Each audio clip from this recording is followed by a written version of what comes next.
শোনো বান্দারা, কিয়ামত কিন্তু হয়েই যাবে। কি বলতেছে? কিয়ামত হয়ে যাবে। কিয়ামতটা যেদিন হবে সেদিন কঠিন মুহূর্ত হবে। সেদিন আল্লাহ বলেন, ইন্না ইয়াউমাল ফাসলি কানা মিকাতা। বিচার দিবস সুনির্ধারিত, ফয়সালার দিবস সুনির্ধারিত, মীমাংসার দিবস সুনির্ধারিত। বলেন বিচার দিবস। সূরা হুদের 114 নম্বর আয়াতে আল্লাহ, 104 নম্বর আয়াতে আল্লাহ বলেন, ওয়া মা নুআখিরুহু ইল্লা লিআজালিম মা'দুদ। কিয়ামতের বিষয়টা আমি আল্লাহ মুলতবি করে রেখেছি কিছু কালের জন্য। মুলতবি কারে বলে?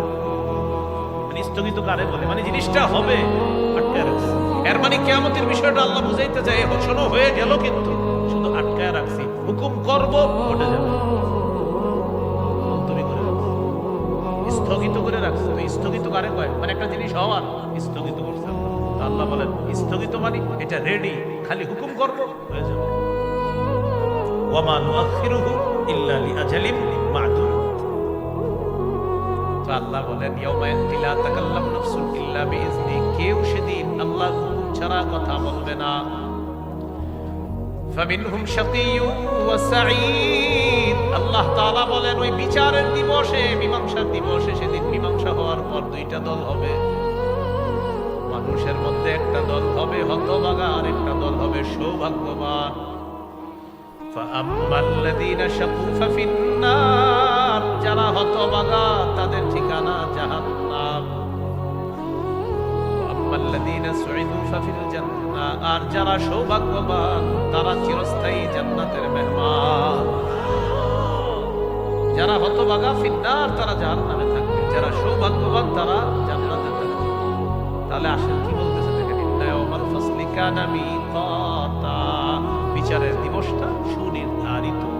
এবার বিভীষিকাটা কি হবে দেখেন, ইয়াউমা ইউনফাখু ফিস-সূর ফাতা'তুনা আফওয়াজা। সেদিন সিংহায় ফুঁক দেওয়া হবে, তোমরা দলে দলে উপস্থিত হও। সিংহায় ফুঁক দেওয়া হবে, তোমরা দলে দলে উপস্থিত হও। ওয়া ফুতিহাতিস সামাউ ফাকানাত আবওয়াবা।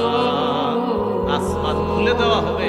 আসমান খুলে দেওয়ার পর অনেকগুলা দরজা বিশিষ্ট হবে আসমান। ওই দরজা দিয়ে ফেরেশতাদেরকে নামিয়ে আনা হবে।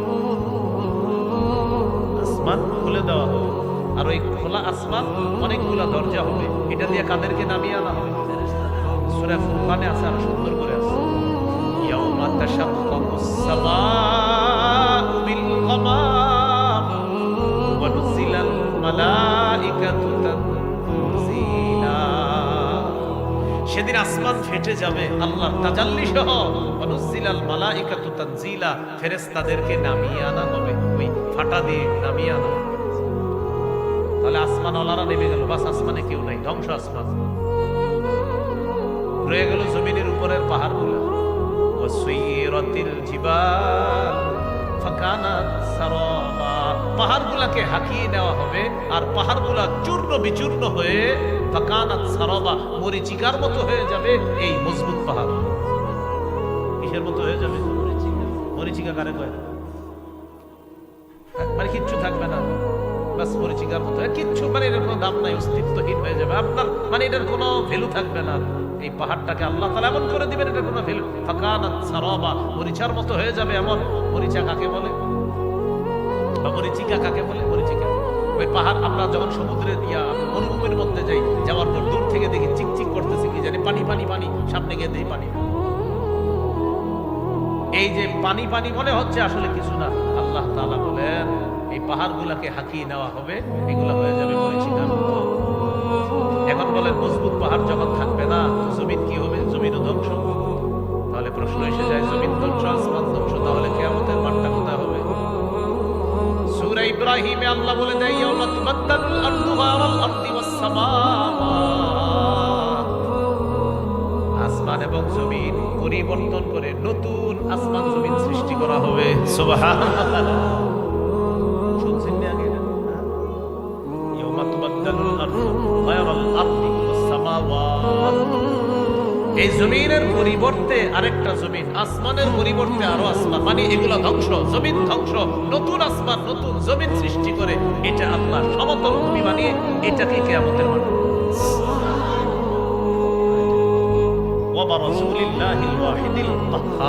মানুষ দলে দলে ছুটে আসবে, তারা আসবে লিল্লাহিল ওয়াহিদিল কাহ্হার, মহা প্রতাপশালী ক্ষমতাধর এক আল্লাহর সামনে মানুষগুলো উপস্থিত। তাহলে ভাই এখান থেকে কি শিখলাম? এই আসমান এই জমিন বাস ধ্বংস হয়ে যাবে, ফেরেশতাদেরকে নামিয়ে আনা হবে। সব ধ্বংস হওয়ার পর আল্লাহ বলেন জমিনকে আবার নতুন করে সৃষ্টি করা হবে, জমিনটাকে পরিবর্তন করে আবার নতুন জমিন করা হবে, আসমান পরিবর্তন করে নতুন আসমান করা হবে। এখানে আল্লাহ কিয়ামতের মাঠ স্থাপন করে বিচার ব্যবস্থা শুরু করবে।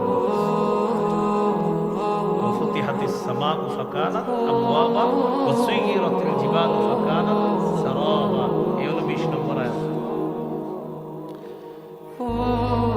বিচার আপনার হওয়ার পর যখন বিচার হবে এরপর একদল মানুষ জাহান্নামী হবে, তাদের ব্যাপারে আল্লাহ ইন্না জাহান্নামা কানাত মিরসাদান লিত-তাগিনা মাআবা।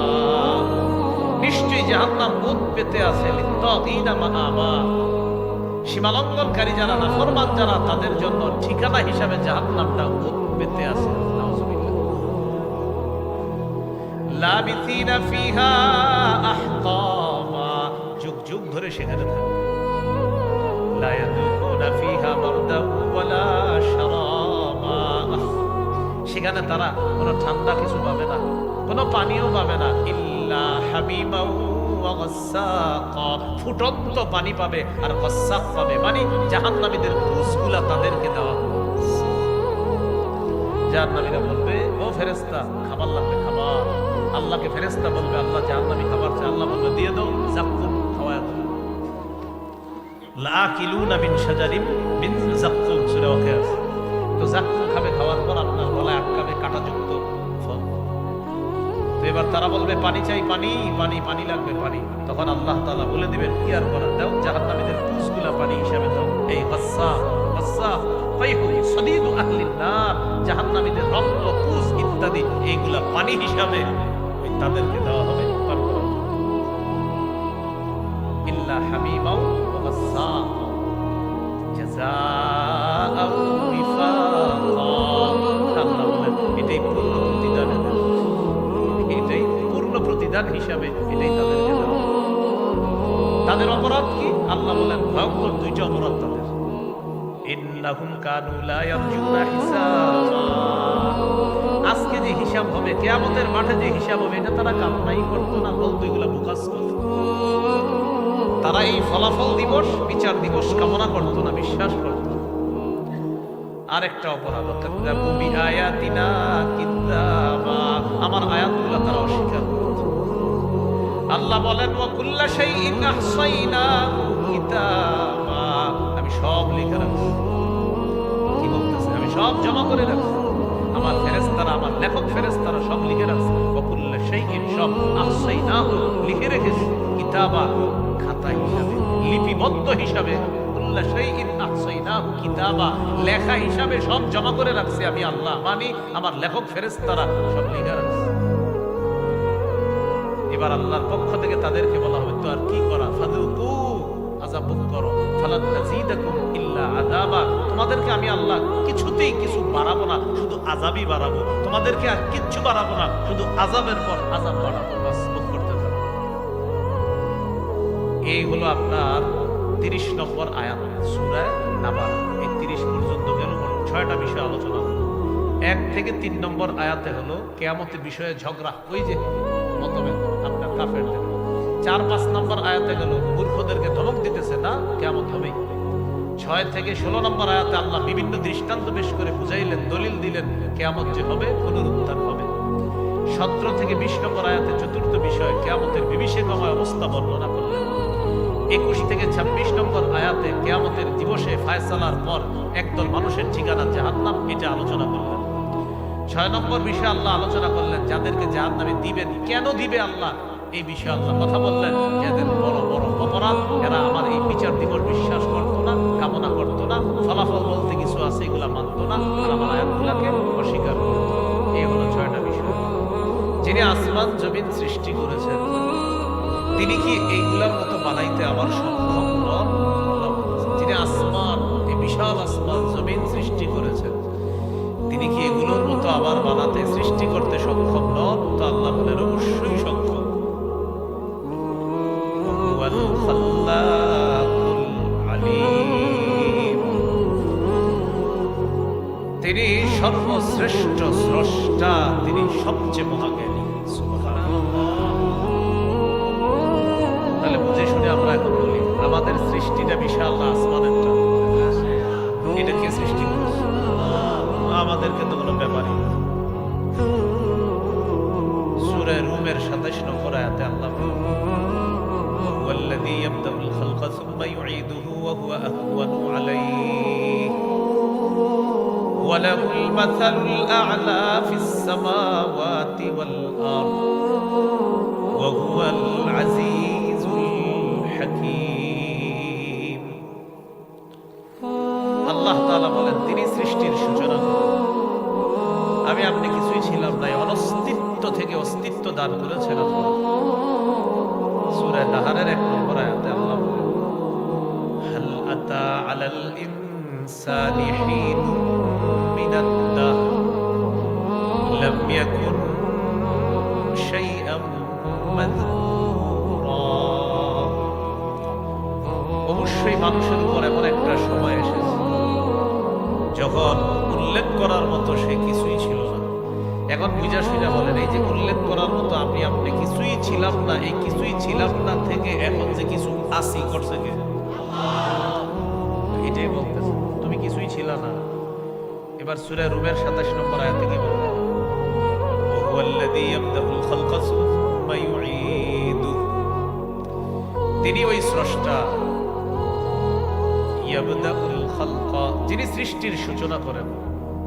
তাহলে আমার আপনাকে সূচনা করেছেন আল্লাহ, অনস্তিত্ব থেকে অস্তিত্বে এনেছেন আল্লাহ। সুম্মা ইউঈদু, তিনি আবার পুনরায় তাকে সৃষ্টি করবেন। সুবহানাল্লাহ, আবার পুনরায় মারা যাবেন। এখন আল্লাহ যে কথাটা বললেন ওয়া আহওয়ানু আলাইহি, আল্লাহ তাআলা বলেন পরের বার সৃষ্টি করা এটা তো আগের চাইতে আরো সহজ, আহওয়ান অধিক সহজ। আমার আপনার কোন স্যাম্পল ছিল না, স্যাম্পল ছাড়াই সৃষ্টির সূচনা আল্লাহ করেছেন। এখন আমার আপনার একটা স্যাম্পল আছে। আল্লাহ বলেন স্যাম্পল ছাড়া তোমাকে প্রথম বানাইলাম আমি আল্লাহ। এখন তো তুমি আছো আব্দুর রহিম, তুমি আব্দুর রহমান, অমুকে অমুক তোমাদের স্যাম্পল আছে। এই পরের বার তোমাকে আবার পুনরুত্থান করা আরো সহজ। তুমি কেমনে মনে করো তোমার আমি পুনরুত্থান করতে পারবো? আপনাদের বুঝে আসতেছি? তাহলে এখন আপনার স্যাম্পল আছে, আবার তোমাকে পুনরুত্থান করা এটা তো সহজ। ওয়ালাহুল মাসালুল আ'লা ফিস সামাওয়াতি ওয়াল আরদ, আসমান জমিনের সর্বোচ্চ মহিমা আল্লাহ, তার জন্যই সর্বোচ্চ মহিমা। ওয়া হুয়াল আজিজুল হাকীম, তিনি মহাপরাক্রমশালী, মহাপরাক্রম। তাহলে আমাকে আপনি আবার পুনরুত্থান করা আল্লাহর কাছে কঠিন না আরো সহজ? আঙ্গুলের মাথাগুলা দেখেছেন? আঙ্গুলের মাথা দেখছেন? এটা দেখি দেই। এখানে আমরা যারা আছি সবাই মনে করেন চেহারা একরকম, সবার কথার কথা ধরে নেন একরকম চেহারা, দেখতে একরকম, লম্বা একরকম, শরীর একরকম, আঙ্গুলের ছাপ মিলবে। আল্লাহ তাআলা বলেন আলা কাদিরিনা আলা আন নুসাউইয়া বানানা, দুনিয়ার মধ্যে যার আঙ্গুল আমি যাকে দিয়েছিলাম কিয়ামতের ময়দানে এই সাপওয়ালা আঙ্গুলের মাথাটা অবিকল ওই মানুষটাকে আমি আল্লাহ আবার দিতে সক্ষম। সাপ মিলে না তোমাদের কারোটা? অবাক হয়ে গেছে, এটা আল্লাহ কেন বললেন? আমাদের ইয়াকিন, আমাদের বিশ্বাস পাকাপোক্ত করার জন্য। মানুষ তোমার যে মাথার সাপগুলা সারা দুনিয়া এক করলেও তো তোমরা এই সাপ মিলাইতে পারবা না। ওই সাপওয়ালা আব্দুর রহমান যে, সাপওয়ালা আব্দুর রহিম যে, ওরে ওর আঙ্গুলের মাথাওয়ালা, ওই মাথাওয়ালা আঙ্গুলটা ওকেই দান। এটা আমি আল্লাহ এত মারাত্মক একটা জিনিস যেটা পৃথিবীর কেউ পারে না নকল করতে। এটাও আমি আল্লাহ যখন তোমাকে দিব, তো তোমার বডি তো আমার কাছে ব্যাপার না। বুঝে আসতেছি? আল্লাহ তাআলা বলেন 1 থেকে 3 নম্বর আয়াত সূরা নাবা, যে কিয়ামত এই বিষয়ে কাফেররা মতভেদ করে। 4-5 নম্বর আয়াতে ঝগড়া, আল্লাহ তাআলা ধমক দিয়েছে যারা ঝগড়া করে, অবশ্যই জানবা কিয়ামত হবে কিনা, পুনরুত্থান হবে কিনা। এবার 6 নম্বর আয়াত থেকে আল্লাহ কিছু প্রমাণ পেশ করতেছে, মন দিয়ে শুনেন প্রমাণ। আল্লাহ তাআলা বলেন আলাম নাজআলিল আরদা মিহাদা, আমি কি জমিনকে বিছানা বানাইনি? সুবহানাল্লাহ, জমিনকে কি বানাইছি? সূরা বাকারার 21-22 নম্বর আয়াতে আল্লাহ ইয়া আইয়ুহান নাস তাকু রাব্বাকুমুল্লাযী খালাকাকুম ওয়াল্লাযীনা মিন ক্বাবলিকুম লাআল্লাকুম তাত্তাকুন আল্লাযী জাআলা লাকুমুল আরদা ফিরাশাও ওয়াস সামাআ বিনাআ। কি বলেন? হে মানুষ, তোমরা তোমাদের রবকে ভয় করো। হে মানুষ, তোমরা তোমাদের রবের ইবাদত করো। ইয়া আইয়ুহান নাস উবুদু রাব্বাকুমুল্লাযী খালাকাকুম, হে মানুষ, তোমরা তোমাদের রবের ইবাদত করো, যিনি তোমাদেরকে এবং তোমাদের পূর্বে যারা অতিবাহিত হয়েছে তাদেরকে সৃষ্টি করেছে। তো আল্লাহ বলেন কেন এটা করবা? লাআল্লাকুম তাত্তাকুন, যাতে তোমরা মুত্তাকি হতে পারো। তাহলে কি বললেন?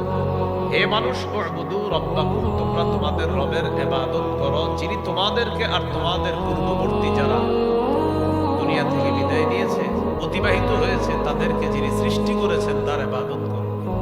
কেন? যাতে তোমরা মুত্তাকি হও। এখন ওই রবকে আল্লাহ বলেন আল্লাযী জাআলা লাকুমুল আরদা ফিরাশা, যিনি তোমাদের জন্য এই গোটা জমিনটাকে বিছানা বানিয়েছেন। ওয়াস সামাআ বিনাআ, আসমানটা ছাদ বানাইছে। এখন একটু বুঝেন, এই যে জমিনটা কি বানাইছে? একটা শিশুকে আমরা আদর করে যত্ন করে যেইভাবে করে বিছানায় রাখি, ঠিক আল্লাহ আমাদেরকে তেমন মায়া করে এই জমিনটা বিছানা বানাই। এটারও একটা প্রমাণ আছে, এটা যে মায়া করে আল্লাহ আমাদেরকে রাখছে। সূরাতুজ যুখরুফ 10 নম্বর আয়াত 25 নম্বর পারা 8 নম্বর পৃষ্ঠা আল্লাহ বলেন আল্লাযী জাআলা লাকুমুল আরদা মাহদা, আল্লাহ তাআলা তোমাদের জন্য জমিনকে দোলনা বানিয়েছে। দোলনা কারে বসায়? বলে শিশুকে মায়া করি তাই বলি ওরে দোলনায় বসাও। আল্লাহ মায়া করে বলতেছেন আমি তোমাদের জন্য জমিনকে দোলনা বানাইছি। وَجَعَلَ لَكُمْ فِيهَا سُبُلًا لَعَلَّكُمْ تَهْتَدُونَ, আর এই জমিনের মধ্যে অনেক রাস্তা দিয়েছি যেন তোমরা ওই রাস্তা দিয়ে হাঁটা চলা করে গন্তব্যে পৌঁছতে পারো।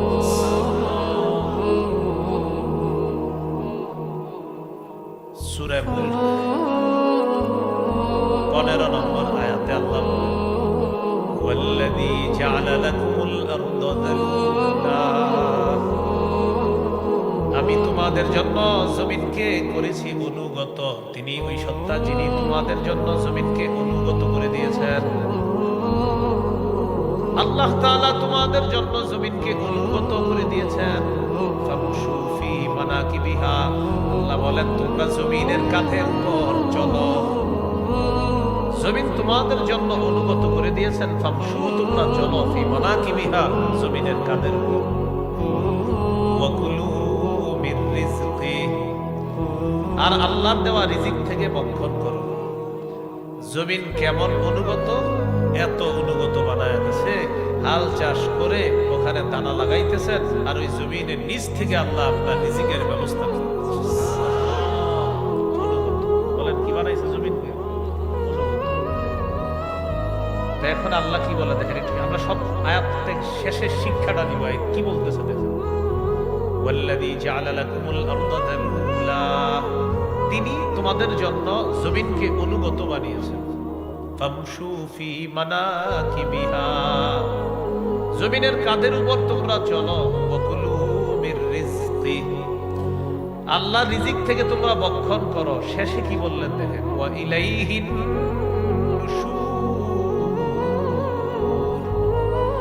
আল্লাহর কাছে পুনরায় জীবিত হয়ে আবার তোমাদের ফিরে যেতে হবে। আল্লাহ বুঝাইলেন অনুগত জমিন পেয়েছ, এটা চিরস্থায়ী না ক্ষণস্থায়ী, এটার উপরে চলবা, এটাও চিরস্থায়ী না ক্ষণস্থায়ী।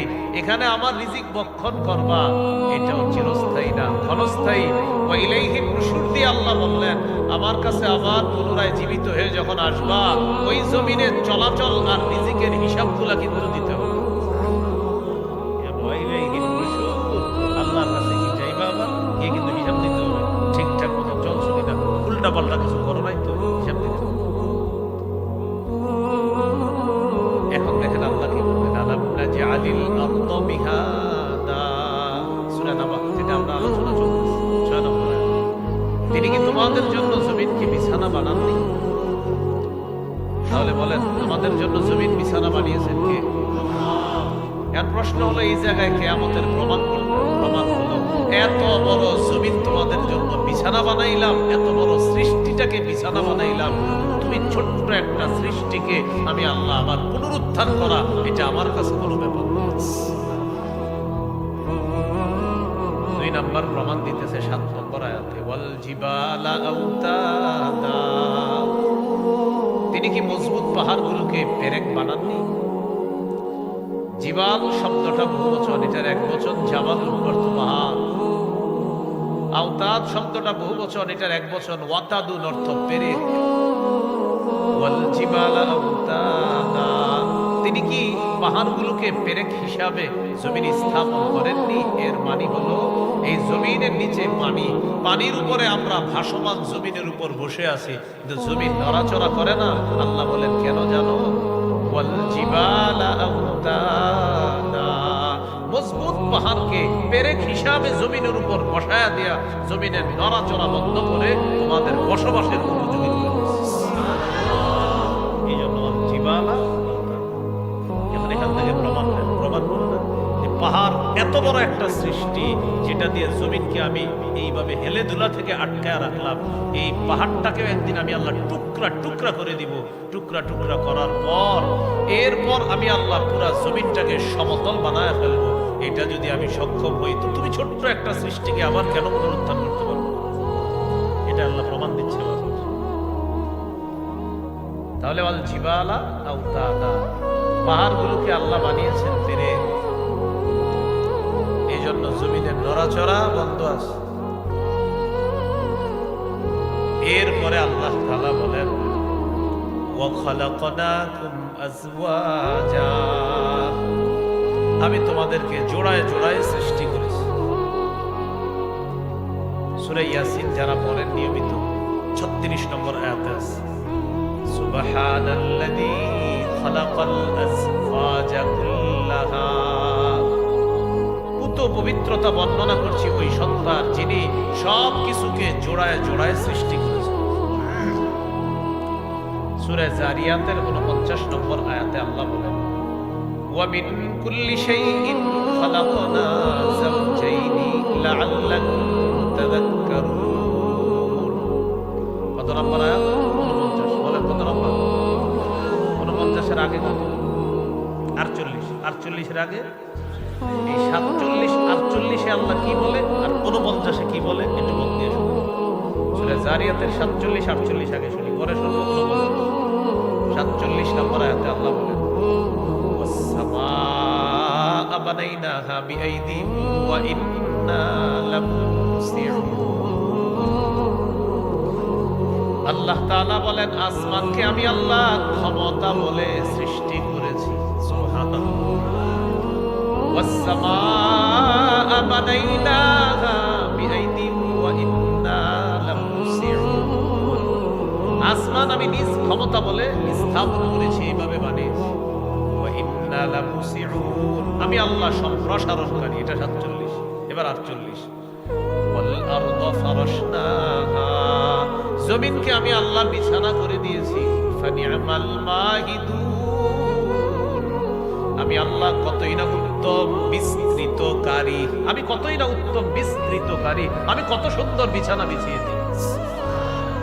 তাহলে 47 নম্বর আয়াতে 48-এ, আবার 47-এ 48-এ, তাহলে বলেন তো জমিনের বিপরীতে, আসমানের বিপরীতে।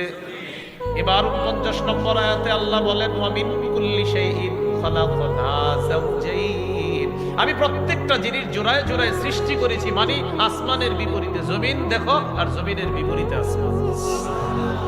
এরকম 50-এ গিয়ে বললেন ওয়া মিন কুল্লি শাইইন খালাকনা যাওজাইন, আমি প্রত্যেকটা জিনিস জোড়ায় জোড়ায় সৃষ্টি করেছি। লাআল্লাকুম তাযাক্কারুন, যাতে তোমরা উপদেশ গ্রহণ করতে পারো। তো জোড়ায় জোড়ায় কিভাবে? পুরুষ নারী, নারী পুরুষ, জমিন আসমান, আসমান জমিন, সাদা কালো, কালো সাদা, আলো অন্ধকার, অন্ধকার আলো, সব জোড়ায় জোড়ায় সৃষ্টি করেছেন আল্লাহ তাআলা। তাহলে এবার বলেন ইহকাল, ইহকাল যেহেতু করেছি, পরকালও আছে, তাই তোমার মৃত্যুর পর আবার আরেকটা জগৎ আছে, বিশ্বাস করো। এটাই হলো প্রমাণ। আপনারা বুঝতেছেন নি সবাই? এটা আল্লাহ তাআলা বলেন খালাকনাকুম আজওয়াজা, আমি তোমাদেরকে জোড়ায় জোড়ায় সৃষ্টি করেছি। এরপরে আল্লাহ তাআলা বলেন ওয়াজআলনা নাওমাকুম সুবাতা, আমি তোমাদের ঘুম নিদ্রাকে বানিয়েছি ক্লান্তি দূরকারী। সুবহানাল্লাহ, কি দূরকারী? বিজ্ঞান বলে কোন মানুষ যদি 6 মিনিটও গভীর ঘুম ঘুমাইতে পারে, তার মধ্যে নতুন করে আবার আল্লাহ তাআলা সজীবতা সৃষ্টি করে দেয়। 6 মিনিট যদি আপনি গভীর ঘুম ঘুমাইতে পারেন, নতুন করে আল্লাহ আবার সজীব সৃষ্টি করে দিবেন, আপনার প্রাণ সঞ্চার ফিরে পাবেন 6 মিনিট। তাহলে ঘুম কত বড় নিয়ামত! না আপনাদের কিন্তু মাথায় খালি আসবে যে ঘুমের লোকে কিয়ামতের সম্পর্ক একটু করে বুঝাইতেছে, কারণ আল্লাহ তাআলা দলিল দিতেছে, তো আমার রবের দলিল তো অবশ্যই সঠিক। জাআলনা নাওমাকুম সুবাতা, আমি তোমাদের ঘুম করেছি ক্লান্তি দূরকারী। মানুষ সারাদিন কাজ করে, আল্লাহ তাআলা তাকে ঘুম পাড়ায়, এই ঘুমের মাধ্যমে তার ক্লান্তি আল্লাহ দূর করে দেয়। ঘুম আল্লাহ প্রদত্ত এক মহা ঔষধের নাম হলো ঘুম। সহিহ বুখারীর বর্ণনা 1975 নম্বর হাদিস 1975, রাসূলুল্লাহ সাল্লাল্লাহু আলাইহি সাল্লামের কাছে এক সাহাবীর ব্যাপারে অভিযোগ গেছে। অভিযোগ, হুজুর এই সাহাবী রাতের বেলা ঘুমায় না, সারা রাত খালি তাহাজ্জুদ করে, বিবির হক আদায় করে না, দিনের বেলা তার বাড়িতে মেহমান আসে, মেহমানদের কোনো খোঁজ খবর রাখে না, কারণ কামাই রোজগারি করে না, মেহমানদের খাওয়াবে কিসে? নবীজি ডাকলেন, এদিকে আসো তো। ওই সাহাবী, ঘটনা কি? বিবির নাকি খোঁজ খবর নেও না, সারা রাত নাকি তাহাজ্জুদ করো। জি, কামাই করো না, সারাদিন তুমি নফল নামাজ পড়তে থাকো, সারাদিন রোজা রাখো, আর রাতের বেলা তাহাজ্জুদ, দিনের বেলা রোজা রাখে, রাতের বেলা সারা রাত নামাজ পড়ে, আর কোনো কামাই করে না, কিচ্ছু করে না। নবীজি বললেন ঘুমাও কখন? ঘুমায় না। فقال رسول الله صلى الله عليه وسلم إن لجسدك عليك حقا, তোমার উপর তোমার শরীরের হক আছে। ولعينك عليك حقا, তোমার চোখের উপর তোমার হক আছে, তোমার চোখের জন্য তোমার উপর হক আছে। তাহলে শরীরের হক আছে, চোখের হক আছে। ولزوجك عليك حقا, তোমার উপর তোমার বিবির হক আছে। তোমার মেহমানের উপর, মেহমানের জন্য তোমার হক আছে। তাহলে তোমার শরীরের জন্য তোমার হক আছে, তোমার চোখের জন্য তোমার উপর হক আছে, তোমার স্ত্রীর জন্য তোমার উপর হক আছে, তোমার মেহমানের জন্য তোমার উপর হক আছে, তোমার চোখের জন্য তোমার উপর হক আছে। দাদা, তুমি ঘুমাইতে হবে, চোখকে বিশ্রাম দিতে হবে। এই ঘুম, এটা আল্লাহ প্রদত্ত এক মহা ঔষধের নাম হলো ঘুমানো। আল্লাহ তাআলা আমাদেরকে বুঝার তৌফিক দান করুন। এখন কথা হলো ঘুম। ঘুমের সময় আমরা বলি আল্লাহুম্মা বিসমিকা আমুতু ওয়া আহইয়া, আল্লাহ আপনার নামে মরি, আপনার নামে জিন্দা হই। আল্লাহ তাআলা বুঝায়, দুনিয়াতে তোমাদের মৃত্যুর একটা নিদর্শন আমি আল্লাহ প্রতিদিন দেখা দেই। মৃত্যুর নিদর্শন প্রতিদিন দেখা দেই। তুমি যখন ঘুমাইলা, আমি না চাইলে আর উঠতে পারবা না। এই যে আমি চাইলে আবার উঠতে পারবা। যখন আমি আল্লাহ তোমাকে দুনিয়াবি মৃত্যু দিয়ে দিব, মৃত্যু দেওয়ার পর আমি আল্লাহ আবার তোমাকে পুনরুত্থান করতে পারবো। এর দলিল হলো, দুনিয়াতে যখন তুমি ঘুমাও, ঘুমানোর পর আমি চাইলে তুমি আবার জাগ্রত হতে পারবা, না চাইলে আর এই জগতে জাগ্রত হইতে পারবা না। আল্লাহ বুঝাইতে চায়, দুনিয়াতে তুমি যখন ঘুমাও, এটা এক ধরনের মৃত্যু তোমার। এই মৃত্যু থেকে আবার পুনরায় তুমি উঠবা কিনা ঘুম থেকে, এটা আমি আল্লাহ জানি। তো দুনিয়াতে তোমাকে মৃত্যুর পর আবার জীবিত হওয়ার নিদর্শন প্রতিদিন দেখাই। এই পৃথিবীতে যখন মরবা, পরের জগতেও আবার ঠিক আমি আল্লাহ এইভাবে পুনরুত্থান করব। ওয়াজআলনা নাওমাকুম সুবহানাল্লাহ। দেখছেন যে কেমনে দলিলটা দিছে। তুমি না ডেইলি ঘুমাও, আর ঘুম থেকে উঠেও আমরা কি বলি? আলহামদুলিল্লাহিল্লাযী আহইয়ানা। সমস্ত প্রশংসা আল্লাহ, যিনি আমাদেরকে জীবিত করেছেন। আহইয়ানা, যিনি আমাদেরকে জিন্দা করেছেন। বা'দামা আমাতানা, আমাদেরকে মৃত্যু দেওয়ার পর, মানে গত রাত 10টায় আমাদের আল্লাহ মৃত্যু দেওয়ার পর আজকে ভোর 4টায় আবার আল্লাহ জিন্দা করেছেন। যে আল্লাহ, তার প্রশংসা। এজন্য তো বলি আলহামদুলিল্লাহিল্লাযী আহইয়ানা। আহইয়ানা মানে যিনি জিন্দা করেছেন। বা'দামা আমাতানা, আমাকে মৃত্যু দেওয়ার পর। আল্লাহ বলেন, প্রত্যেক দিন এই দোয়া করো যে তুমি যখন ঘুমাও এটা মৃত্যু, আবার যখন জাগ্রত হও এটা তোমার জীবিত হওয়া। একদিন তুমি দুনিয়া থেকে এইভাবে মরে যাইবা, এটাও আমি আল্লাহ যখন চাইবো তখন মারা যাইবা। আবার তোমাকে পরের জগতে পুনরুত্থান করবো, যেইভাবে ঘুম থেকে জাগ্রত হবো। বুঝে আসছেন? এই হলো ওয়াজআলনা নাওমাকুম সুবহানাল্লাহ। এরপরে আল্লাহ তাআলা বলেন, ওয়াজআলনাল লাইলা লিবাসা, আমি রাত্রকে করেছি আবরণ, পোশাক। এই পোশাক তোমাদের জন্য আমি আল্লাহ দিনের উপরে এই রাত নামক পোশাক আমি আল্লাহ পড়ায় দিই। কেন জানো? চারদিকের আওয়াজগুলো যেন বন্ধ থাকে, তোমার জন্য একটা আরামের ঘুম হয়। তোমার জন্য একটা কি হয়? আরামের। এবার বলেন তো, রাতের বিপরীতে, দিনের বিপরীতে, ইহকালের বিপরীতে, পরকালের বিপরীতে কেমন বলি? তো আল্লাহ বলেন, রাতটা কেন দিলাম? রাত দিলাম পোশাক হিসাবে। কিসের পোশাক? দিনের উপরে আমি একটা অন্ধকারের পোশাক পরায়া দিই। ওই অন্ধকারে আমি আল্লাহ প্রদত্ত অনেক কিছু আমি আল্লাহ নাজিল করি, যেন আরামে তোমার ঘুমটা হয়। চারদিকের আওয়াজগুলা বন্ধ করে দেই। বান্দা, তোমাকে খুব ভালোবাসি, তো তাই তোমার আরামের ঘুমের জন্য আমি আল্লাহ এই ব্যবস্থা করি। এত ভালোবাসে আল্লাহ, আমাদেরকে ঘুম পাড়ায়। ফজরের সময় রবের ভালোবাসা একটু ছিল। রব আমাদেরকে কত ভালোবাসে। আমাদের আরামের জন্য রাতের উপরে আল্লাহ তাআলা, এই দিনের উপরে আল্লাহ রাতের পোশাক পরায় দেয়, অন্ধকারের পোশাক পরায় দেয়। কেন? কারণ রব তার বান্দাকে অনেক ভালোবাসে। তার ঘুমটা যেন স্বাস্থ্যদায়ক ঘুম হয়, তার ঘুমটা যেন স্বস্তিদায়ক হয়, তার ঘুমটা যেন ক্লান্তি দূরকারী হয়, তার ঘুম যেন হাজারো রোগের শেফা হিসাবে হয়, এমন একটা ঘুম আল্লাহ। এই জন্য ঘুমকে মহা ঔষধ বলা হয়। ঘুমকে কি বলা হয়? যার ঘুম ঠিক, দেখবেন তার পেট, এরপরে যত শারীরিক বিভিন্ন রোগ বিমারি, মাশাআল্লাহ ঘুম ঠিক। যাদের মাশাআল্লাহ ভালো ঘুম হয়, এই জাতীয় লোকদের পেট ইত্যাদির সমস্যা পাবে না। তো আল্লাহ তাআলা বলেন, ওয়াজআলনাল লাইলা লিবাসা, রাতকে করেছি আবরণ, পোশাক। দিনের উপর একটা পোশাক পরিয়ে দিয়েছি আমি আল্লাহ, আমাদের ঘুমটা যেন আরামের হয়। এবার ঘুমায় কি করব আমরা? সকালবেলা উঠা ফজরের নামাজ পড়ার পর ওয়াজআলনা নাহারা মাআশা, দিনকে করেছি তোমার জীবিকা অন্বেষণের জন্য। তাহলে রাতে মোবাইল চালানো যাবে, তাড়াতাড়ি ঘুমায় যাবেন, আরামের একটা ঘুম ঘুমাইবেন। 4টা বা 2টা 2 রাকাত 4 রাকাত তাহাজ্জুদ নামাজ পড়বেন।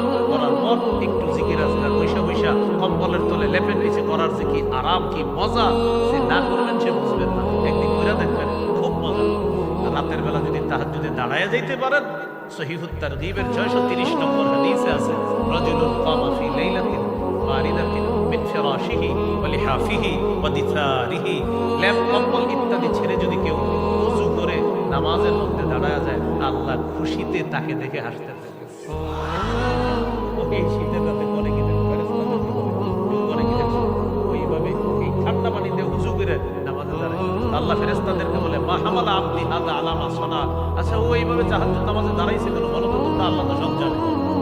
ফেরেশতারা বলে আল্লাহ দুই কারণে, ওয়াজা আমা ইনদাক ওয়া শাফকাতাম মিম্মা ইনদাক, আপনার থেকে নিয়ামত পাওয়ার আশায় আর আপনার আযাবের ভয়ে। আল্লাহ বলে ফেরেশতারা সাক্ষী থাকো, আতাইতুহু মা রাজা, যে আশায় দাঁড়িয়েছে দিয়ে দিলাম। ওয়া আম্মানতুহু মিম্মা ইয়াখাফ, যে ভয়ে দাঁড়িয়েছে ভয় থেকে নিরাপত্তাও দিয়ে দিলাম। সুবহানাল্লাহ মানে কি পড়বেন নি? সুবহানাল্লাহ মানে হলো এই যে হুজুর না কথা ঠিক আর আমরা পড়বো ইনশাআল্লাহ। রেডিমেড সুবহানাল্লাহ জানো না, এবার আসলে সুবহানাল্লাহ মানে হুজুর হ্যাঁ জি এই কথাটা সঠিক, আমরাও ইনশাআল্লাহ এটা করব। আল্লাহ তাআলা তৌফিক দান করেন। তাহলে রাত হলো ঘুমানোর জন্য, দিন হলো জীবিকা অন্বেষণের জন্য। দিনের বড় একটা নিয়ামত হলো সূর্য। দিনের বড় একটা নিয়ামত কি? সূর্য। আল্লাহ তাআলার আজীব এক নিয়ামত। এটা জ্বলন্ত একটা গ্যাস, এই সূর্যটা। মানুষ যদি গবেষণা করে এখান থেকে জ্বালানি সংগ্রহ করা যায় সোলার ইত্যাদির মাধ্যমে, এটা না করে কয়লা আরো ইত্যাদি পুড়িয়ে এই পৃথিবীটারে দূষিত করতেছে মানুষ, এটা ঠিক হচ্ছে না। শিল্পোন্নয়ন দেশগুলোতে বিশেষ করে আপনার তারা তো আপনার এমন অবস্থা করে ফেলতেছে যে পুরা বায়ু দূষণ এমন ভাবে হচ্ছে, বাতাসে তাদের ওই কার্বন ডাই অক্সাইড যে বের হয় সেখান থেকে এটা বাতাসের সাথে মিশে সূর্যের যে আলোর মূল যে আপনার আল্লাহ তাআলার পক্ষ থেকে সূর্যের আলোর মধ্যে যে উপকারিতাটা আছে এটা বাধাগ্রস্ত হয় ওই বাতাসে কার্বন ডাই অক্সাইড মিশ্রিত হওয়ার কারণে। এই জন্য মানুষ এইটা থেকে আসলে উত্তরণ হওয়া দরকার। মানুষ সূর্য নিয়ে গবেষণা করা দরকার। এইটা না করে করতেছে আপনার যত জ্বালানি ইত্যাদি আছে এগুলো শেষ করে দিচ্ছে।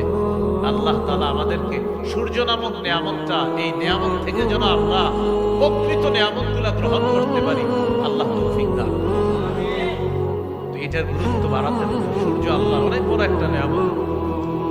৫,৬০০ ডিগ্রি সেলসিয়াস তাপমাত্রা, এখান থেকে ২০০ কোটি ভাগের ১ ভাগ মাত্র দুনিয়াতে মানে। এতেই মাঝে মাঝে আমাদের কি অবস্থা হয়। এই আলো আমাদের শক্তি সঞ্চয় করে। দিনের বেলা মানুষ কাজ করবে, তাই রব সূর্য নামক একটা নিয়ামত দিয়েছে যে আমার বান্দা কাজ করবে, ওর কষ্ট হবে, সূর্যের আলো দিয়ে তার শরীরে শক্তি সঞ্চয় করে। আল্লাহ তাআলা শক্তি সঞ্চয় করে। এবার আল্লাহ বুঝায় এত বড় একটা নিয়ামত রাখলাম দিনের বেলা সূর্য, দিনের বেলা যে সূর্য নামক নিয়ামতটা রাখলাম, এই সূর্য নামক নিয়ামতটা এত বড় ভারী, পৃথিবী থেকে প্রায় ৩ লক্ষ গুণেরও আরো বেশি পরিমাণ ওজনওয়ালা একটা ৩ লক্ষেরও বেশি ওজনওয়ালা একটা সূর্য আমি আল্লাহ স্থাপন করলাম, যা তুমি এইভাবে দেখতে পাও। তো এত বড় সৃষ্টিটা তোমার এইভাবে দেখাই, তোমার পুনরুদ্ধার করা আমার কাছে কেন ব্যাপার? দিনের বেলা আমরা কাজ করলে কষ্ট হয়, আমাদেরকে শক্তি সঞ্চয় করার জন্য আল্লাহ কি দিয়েছেন? আসমানে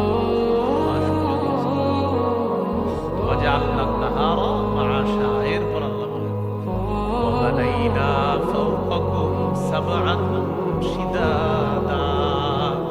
তোমাদের উপরে সাত হিসাবে ৭ আসমান, মজবুত মজবুত ৭টা আসমান আমি আল্লাহ স্থাপন করেছি। কয়টা আসমান?